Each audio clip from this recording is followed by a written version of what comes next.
అందరి నమస్కారం అండి. నా పేరు చరణ్. మాది విజయనగరం జిల్లా ఎస్కోట మండలం వినాయకపల్లి గ్రామం అండి. నాకు వచ్చేసి టోటల్ విస్తీర్ణం వచ్చి ఎకరున్నారండి. ఎకరున్నరలో ఏంటంటే ముందుగా నేను 30 రకాల పిఎండిఎస్ విత్తనాలు వేసుకొని ఒక 60 రోజుల తర్వాత కలిగి దున్నడం జరిగిందండి. తర్వాత ఏమో ఎకరున్నరలోని ఒక అరెకరా విష్ణుభోగి ఎట్టినండి, ఎకరా కూడా సాంబమూసరి పెట్టానండి. ప్రస్తుతానికి అయితే బాగానే ఉంది. లైన్స్ ఏం గుడిపించానండి. తర్వాత చుట్టూ ఎల్ షేప్లో కాకుండా ఓ షేప్లో చుట్టూ గట్టు అంతా వెడల్పు చేశానండి. 5 అడుగులు బండింగ్ ఓ షేప్లో చేసింది, ఎల్ షేప్లో కాదు.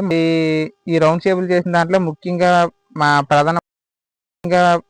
ప్రధాన పంటలు పంటల జాతి ఏంటంటే బొప్పాయి, అరటి, కొబ్బరి, మునగ, తర్వాత ఏమో సపోటా వేయడం జరిగిందండి. ఇవి ఏంటంటే 1 ఇయర్కి ఒకసారి కంటిన్యూస్గా ఇయర్లీ కంటిన్యూస్గా కాస్తుందండి. బొప్పాయి ఏంటంటే 6 మంత్స్ కాస్తుందండి. కొబ్బరి ఆటోమేటిక్ కాస్తుందండి.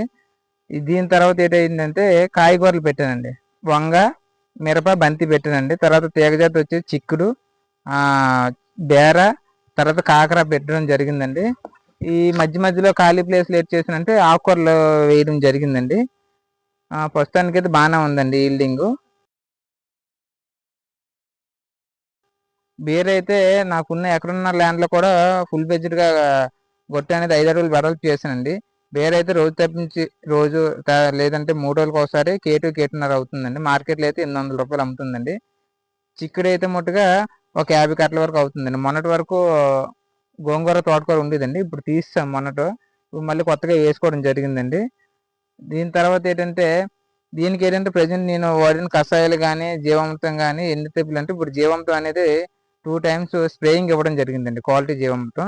కషాయాలు అయితే పలుపాత్ర ఒకటి ఇచ్చాను, స్టార్టింగ్ నీమాస్త్రం ఇచ్చాను, తర్వాత ఒక పలుపాత్ర 2 సార్లు ఇచ్చాను. అంతే. నేనైతే జీవామృతం కానీ తర్వాత కషాయాలు కానీ డ్రోన్ ద్వారా ఇచ్చానండి. ఎకరానికి ఒక డ్రోన్కి 12 లీటర్లు పట్టిందండి. 12 లీటర్లు కూడా పూర్తిగా 10 లీటర్ల కషాయము 2 లీటర్ల వాటర్తో కలిపి ఇవ్వడం జరిగిందండి ఎకరా పొలానికి. తర్వాత ఇప్పుడు వచ్చేసి ప్రజెంట్ అయితే బాగానే ఉందండి ఈల్డింగ్. ఎటువంటి ఇబ్బంది అయితే లేదు. ఇప్పుడు బెండ ఒకటి, తర్వాత కాకర ఒకటి క్రాపింగ్ స్టార్ట్ అయిందండి. దీని తర్వాత మనకి పర్మనెంట్ జీవామృతం పిట్ ఉంది కదండి, అందులో తయారు చేసి ఒక్కోసారి లాస్ట్ పొట్ట దశలో అయితే పారించడం జరుగుతుందండి. అందరికీ ధన్యవాదాలు.